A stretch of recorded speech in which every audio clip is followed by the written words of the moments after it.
what we're signed up for and committed to. Okay. Thank you, Dom. Hello to everybody. For the ones that you don't know me, I'm Michele Bisatur. I work with John Prime and the team supporting finance within the organization of Jake Wurt. So Casey asked me to have half an hour with you, and I will try to be as much as interactive here because I like to have your feedback. So if you drop question, please, I will try to answer during these 30 minutes or maybe later on in case are, let me say, not fitting with the timing. But let me make an opening comment here. As Dan said, our ultimate goal is to make money. But if we want to make money, we should also try to have a kind of predictability and make a forecast of this money when we decide to invest and if the payback is there. And so that's why the idea is to extend our methodology we use since ever on iron program also to PNEPD, which of course requires some kind of flexibility to adapt and so on. But the concepts are very basic and are very clear. So a payback, an NPV, which maybe you have heard about it, are the same for any kind of project. To buy an house, to buy a car, to make a business, to do everything, the concept is the same. So and that's the effort we are trying to do. Since 6 months, I'm in the team of John to make the analysis. So having said that, let's start and please also at the end, I would like to have your feedback with a couple of questions that Dom will make as a survey to understand if you have any specific request to go deeper, because we can have a separate section, because maybe, I don't know, program manager, TPM, they have some additional requirement to go deeper. So having said that, very quickly, let's start from a basic, because the audience, of course, 150 people, many of you maybe knows, some other knows. So I will try to touch base. Investment decision. Anytime we invest money, Mr. Halliday is the master and commander, should decide where to invest, and so should make an assessment based on what? Based on strategic KPI and financial KPI. So I will cover the financial because, of course, an investment decision can have two drivers, no? Not just money. You can make something strategic because it's the future in 10 years. So we will not see money in the short term, but maybe that's the right decision. I will cover the financial. I will leave the strategy to other departments. So the question I will try to answer today is how and why we evaluate a financially an investment. So every investment have an initial cost. So we have a spending in R&D development. In our case, we can have CapEx, we can have investment on a plant, mainly on iron and so on. But in our case, it's mainly development and R&D. And our goal so is to understand if it's worth to make this and how long it takes to recover this investment. So I think we are in agreement, everybody, on this kind of concept. Having said that, payback is the fifth KPI. Let's go straight to the point here. What is a payback? A payback is a period of time it takes to recover an initial investment. If I invest today in a business 100, in how many years I will take back this money? So it's very simple. It's an intuitive method. And let's make a quick example. I buy 1,000, I invest $1,000 and I gain, watch out, 250 per 3 years. Okay? The limitation of this payback KPI is that it ignores the cash flow after the payback and the time of the value of money. That's an important concept because $1 today is not the same value of $1 in 2 years. No, do you agree, I guess? So let's make a stupid example because I think with an example, stupid example, we can get better than the differences with our business. So I set an Uber business, I invest on a car, I buy a car, $80K, and I'm estimating that after paying the drivers, I will gain, and the fuel, of course, and the maintenance and everything, I will gain $20K per year. So 5 years payback, my investment in an Uber business. Wonderful. So, but a most complicated KPI, which is, in my view, a better one, because we have also to evaluate this, is the NPV. What is the NPV? The NPV means net present value. So the definition of an NPV is a bit more complicated, but nothing special. It's simply the sum of the discounted future cash flow minus the initial investment. So that is a new concept, the discounted. So what's the discounted? It means that we have to take into account when we get back the money. Because as I said before, the time is a value for the money, no? So, and when an NPV is higher than zero, it means that there is a value. So let's go to a specific example, okay? So the payback, ignore the time value, quick decision tool, 4 years, and we have the payback of the investment. The NPV, consider the time value. What does it mean, time value? Let's be a bit more accurate here with the time value. So the money we receive in the future is worth less than money we receive today, of course, because I think any of you, if we make a deal and they say, okay, you know what, you give me $1 in 1 year, it's the same that you give me $1 today. No. So in 1 year, the dollar will be less worth, okay, compared to today. So, stupid example, that's a payback period. We already did the example. Let's jump. Let's see an example. So I invest today 1,000. Okay, we invest 200 million for CNHOS. We invest 10 million to make a Mercury Gen 2, Gen 3, and so on, and we have some profit. So the payback of the cumulative cash flow is going to be zero after 4 years. Okay, but what about the future year?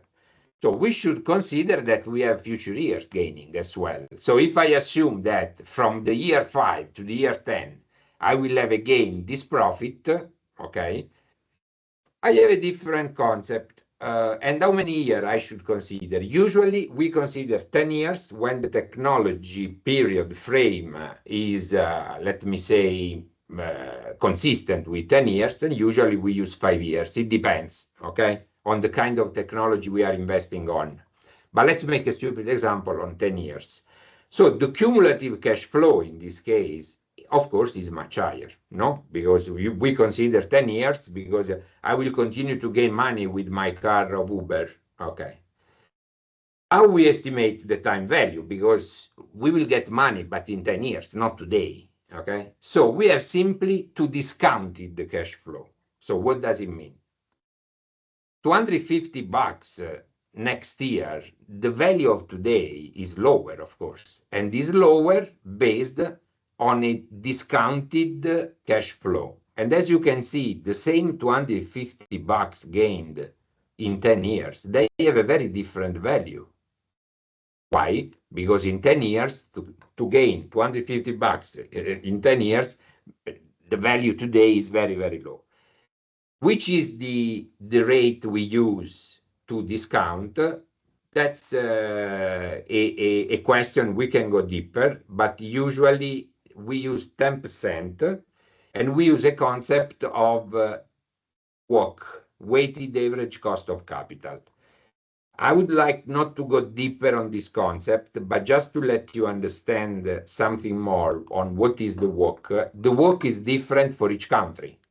Why? Because if you are in US and you invest in US, you have a certain country risk, you have a certain gaining from the free risk investment. If you buy, I don't know, the public bonds. But if you are in Argentina, most probably you have to discount at 26% because you have an inflation rate at 20%, because you have a risk country which is huge. So your money should be discounted at a very higher tax rate, WACC rate, okay? This is something I want to give you there. If you are interested to go deeper, we can later on. Okay, having said that, I guess it's clear, and if you have any question, please drop that the NPV, it means the sum of the discounted cash flow of the business take care of the time value, and that's the NPV. When the NPV is higher than zero, so the cumulative, means there is a gain behind. So payback, NPV, second one. Third one, ERR, very easy. The ERR is the discount rate that brings the NPV at zero. Too difficult? No, come on. The discount rate, the higher it is, and the lower is the NPV. So if we make a stupid example, in this case, if I have a discount rate in the NPV flow, which is 22%, I bring the NPV at zero. So theoretically, the IRR, which is the internal rate of return, is the real KPI, which you can compare with what is available as an alternative on the market. So in US, for example, typically, if you invest in bonds, you have 3-5% per year, no more. If you invest in equity, in stock, historically, of course, it depends if you are talking about very tech, but 7-10% is the usual normal steady state long-term equity gain you have from your money on the stock. So IRR 22% is a very good investment currently. So this specific investment of 1,000 with this profit in 5 years with an NPV at zero with 22% is a very good investment. So conclusion. So Payback is useful for quick assessment. NPV provides a much more complete financial picture because it takes into consideration the time value. IRR is a further KPI which really complements the NPV. So all three KPIs which we use are actually something that can be considered useful. And these are the three KPI which we use to evaluate our investment. And we should be consistent between iron, P&E, manufacturing, purchasing, any kind of investment, because this gives something standardized in order to make a decision to compare the different kind of investment. When a financial KPI can be considered good, profitable for the company, if the NPV is higher than zero, and we already mentioned, if the payback is not higher than 2-3 years, usually, companies in saying sometimes not much more than 2 years, but I personally say 2-3 years is a good investment, especially in our area where we invest more on the future. And an IRR of 15% is a good IRR, but considering the country inflation. As I said, if we are in Argentina or in Brazil, Brazil no, but Argentina and other risky country, most probably 15% is not enough as an IRR, okay? And the ratio NPV on investment is another important element, should be higher than 1. That's a high level, let me say, direction, okay? Having said that, any question on this basic concept? Payback, NPV, IRR? Good, everything clear. Not sure if you have any question here. So, what is the 6 panel at the end? But the 6 panels, guys, is simply a summary of what I just showed. So, it's simply a summary, which we call 6 panels simply because it's split in 6 sections, nothing special. And so these elements that we collect are exactly what we are talking about. Volumes, because the volumes is the base for everything, okay? We are talking about volumes, incremental volumes, impact on volumes. So first section of the 6 panel is a recap on the volume. 5 years volume, usually we use 5 years, the average volume, and if we have incremental, non-incremental volume. The investment required, so a kind of breakdown of the investment. So you want to invest in R&D, in CapEx and marketing launch and some others. Third section of this 6 panel is the revenue, because that's another important piece. How much we gain, how much we price, and if we discount less, discount more, and so on. Third section. Fourth section, the cost of what we are going, because many times we have cost increase in the product. So I'm talking about the cost of producing something, or maybe the cost of a new CM, the cost of a display, the cost of something. And last but not least, a recap on the margin, which means simply price minus cost. So is our margin improving, not improving? And again, the final assessment, the sixth of the 6 panel, is the recap of what we said before: an NPV, a payback, and an IRR. That's in a simple really simple way, a 6 panel, nothing special. We are not making any nuclear fiction stuff.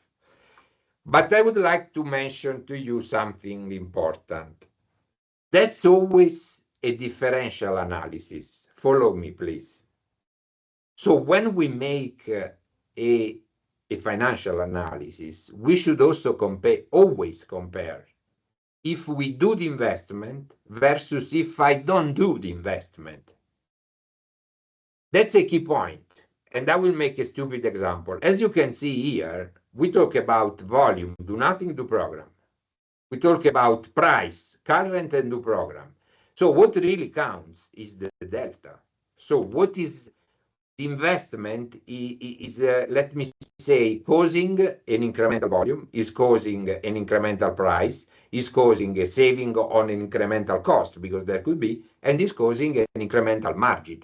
So what really counts is the difference between I do the investment, I don't do the investment. 90% of the cases, if we do the investment, something happens, but if I don't do the investment, something else happens. Let's make a stupid example. Do you remember our business with Uber? Yeah, 80K, I buy a car, I hire a driver, and I will have 4-year payback, and that's it. Nice. After 4 years, Mr. Danali decide that his business, he has to replace a car. So he wants a bigger car. So he wants to invest 120K with a bigger car, net of selling his old, small, shitty car. Okay. And he is estimating to gain 30K, not anymore 20K. How much is the payback, guys, of this new investment? To invest 120K and to gain 30K and not 20K. Come on, one answer. It's enough. Danali. Yeah, you answer. You have 3 options, okay? Like in family food. No, that's different, family food. Okay.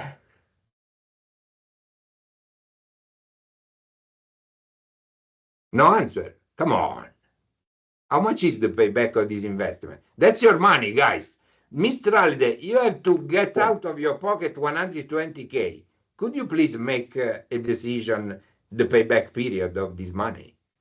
We have a ticket for 4 years. 4 years, White Mitch. 4 years, Paul Behrens. Thank you. 12 years, Mr. Stewart. Mr. Stewart is cheating. He saw the presentation before. So we have 4, 12, 120 years is too much, Michael. Okay. 100 numbers of years. I want numbers of years. Numbers of years. Okay. Let's go on. To me, is 12 years. Why? Because what really counts is not the 30K I'm going to gain, is the differential. So it's the 10K more. So if I don't do the investment, I will continue to gain 20K. If Mr. Holiday is going to buy a new car, he's gaining 30K, but what really counts is the 10K more. And so I have to invest 120K to gain 10K more, so I will pay back in 12 years. Do you agree? But having said that, there is a concept. If I don't do the investment, Mr. Alley is just claiming that he's going to lose all profit, because all the competitors of Mr. Alley are going to have a nice car and he will lose the 20K. And that's the famous shitty dead curve concept. So I'm continuously fighting against the dead curve concept, but I have to admit, we have a dead curve in our business cases. If we undo the Gen 3, guys, we are going to lose most probably market share. And that's a key point. So the do nothing profit scenario, most probably Mr. Danali, if he does not invest in a new car, he's going to lose completely the business. And so that's a key point, but I would like also to say, let's be fair when we assess the do nothing. It's very easy to say, if we do not invest, we are going to lose 10 points market share. So that's a speculation, and we have to be fair and to understand really the the right assessment of the do nothing. Not easy, I know. And that's why I always show payback and NPV and all the other with and without dead curve. Because the dead curve is a speculation.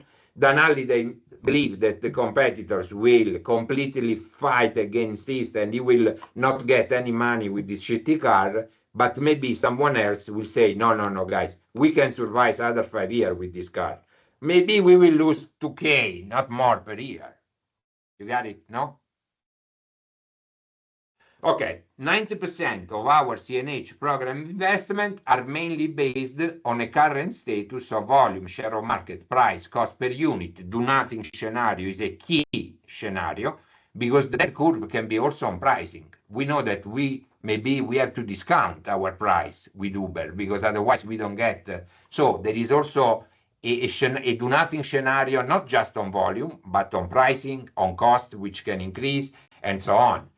If we would have stayed with Actia on the titanium, they would have increased the cost so much.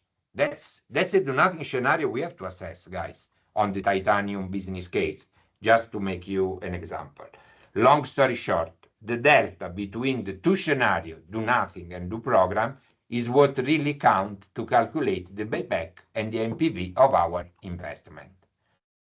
Full stop. Before going in other 5 pages, where we talk about the 6, so volume, cost, and price, and we go a bit deeper, I'd like to understand if you have any question. Michele, there's 2 things that I would add. One, there's a question from Todd as it relates to opportunity cost and how that factors in. I think that's similar to the do and do nothing theme that you're on. The second is just from a time check. If we could wrap up in the next 7-8 minutes, that would be awesome. So, okay. Given resources, if you do take opportunity cost into account in addition to NPV, ERR.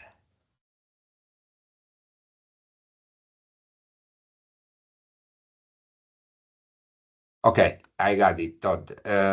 We have to make more than one analysis. Not always. Of course, we can compare alternative, no?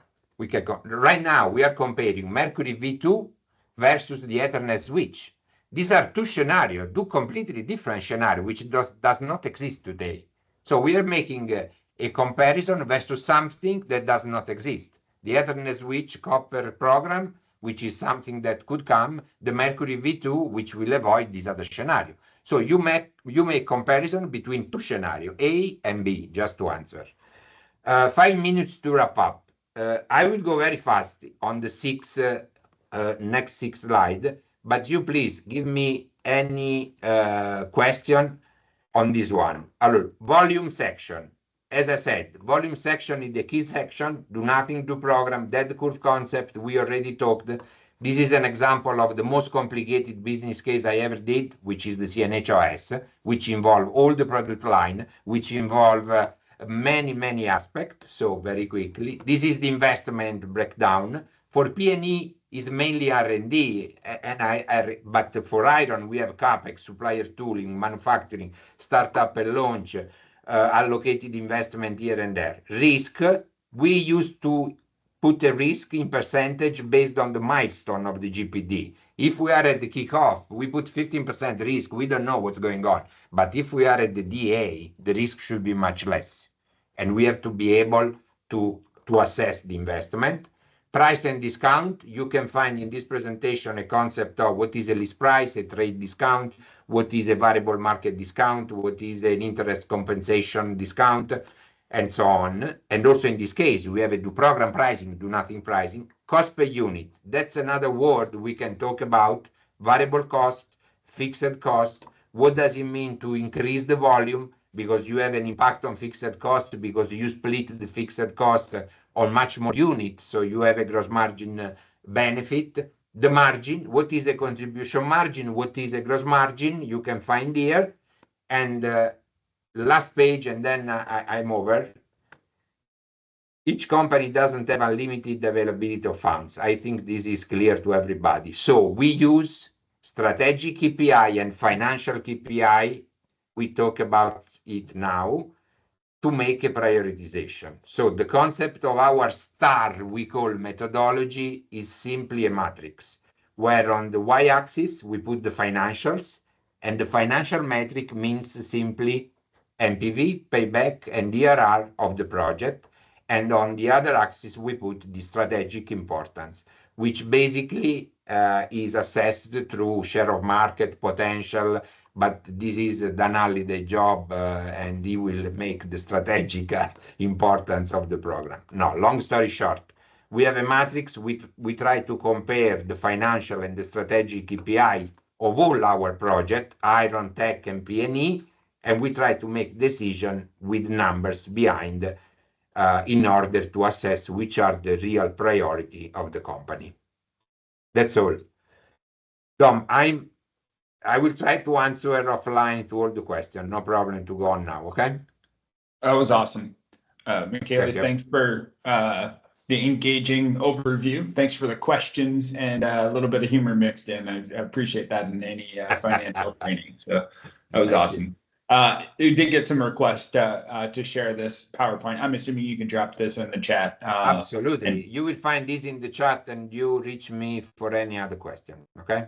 Perfect. All right. Thank you, sir. Thank you.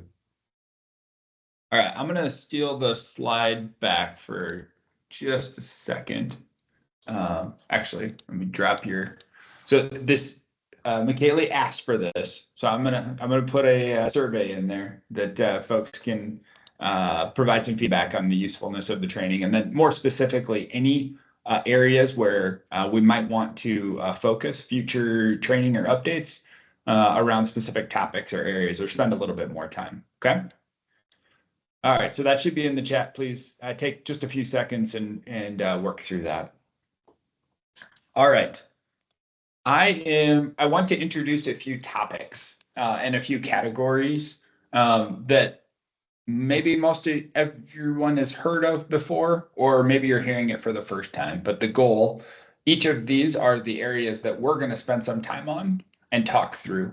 It's also what I'm going to show on the next slide where our investment is for 2025.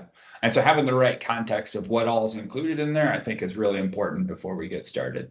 So I'm just going to walk through each one and add a little bit of color. Drop any questions that you have in the chat. Gen 1. So that speaks to our generally our display guidance and GNSS generations. So things like CRX, Viper 4, Fred, Falcon are all in Gen 1. Gen 2, we previously have referred to this as NGMA. So Phoenix Display, CGR, PCM generally roll up into there. And the software Gen 3, we talk a bunch about. Michele was just referring to it as a CNHOS. It includes the software components and hardware components across the Gen 3 space. Core components is one that I want to spend just a few minutes on. For any of our electronics, our goal with electronics is generally consolidation and reuse. And so things like a new display may actually show up in Gen 1, Gen 2, and Gen 3 over the life cycle so that we can end of life older displays and bring forward technology, even if the software or experience remains consistent.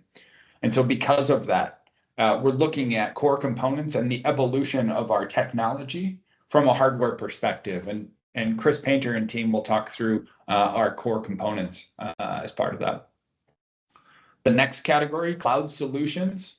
So think of all web or mobile experiences that our customers or our dealers feel. Field apps, Slingshot, AgSync, DMS are all examples of cloud solutions and what we'll talk about there. Emerging tech, I mentioned this in the agenda, but this is things like autonomy or our perception systems, path planning systems, AI. So it's really how can we best leverage new technologies and prove product market fit. And in many cases, that's done prior to being on a factory integrated or stable technology platform. And so looking at that through a unique lens based on the efforts. The next category, vehicle electronics or VE. So this is teams that are working to take our technology solutions and integrate them onto platforms that generally roll up as part of our PEPD team, and they move around to different platforms based on where there's need. Cloud services. So to compare cloud solutions to cloud services, if you think of our customer accounts or the data that our customers have, our goal is not to have 14 different copies of that information. It's to centrally store that in one place. And whether you're looking through VMS or Field Ops or Slingshot, to be able to access and manage a customer's relationship or their data in the same way. We do that by having cloud services or fundamental building blocks that every system can use. And so we'll talk about kind of our infrastructure and some of those building blocks in the cloud services space. And then last, but certainly not least, agronomic functions. And this is a new one. And Seth and team will spend a little bit of time trying to paint the picture here.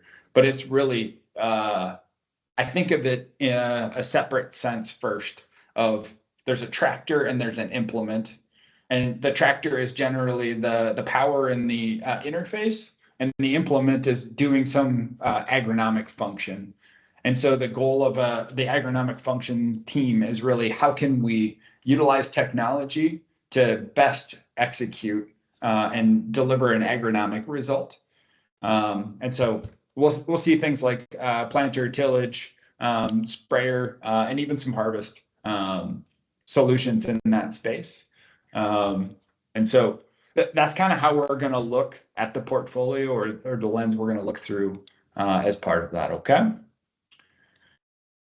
And then the last thing I want to introduce before I turn it over to the Gen 2 team, we're taking our work tasks and investments to date, as well as our forecasted spend through the rest of 2025 and representing it here based on the categories I just talked through.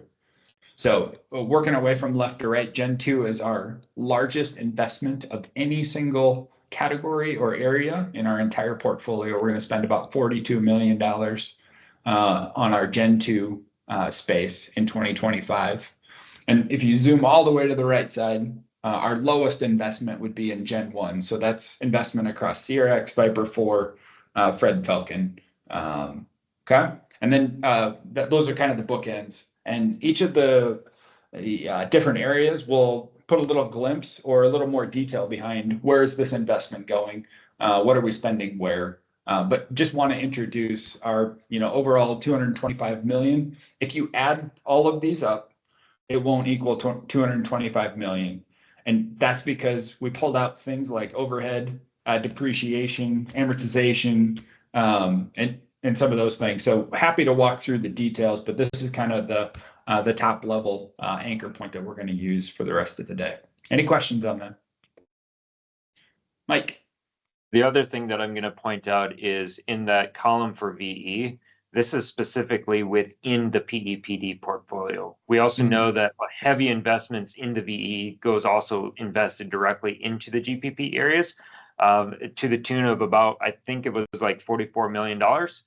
We also have about $12 million, or I think it's $12 million that we also work in construction, but that's also burdened in those areas. So again, this is specifically looking over the PEPD portfolio, but not again for all of the team and all the investment that's really being generated and managed under John Preheim's organization within everything else.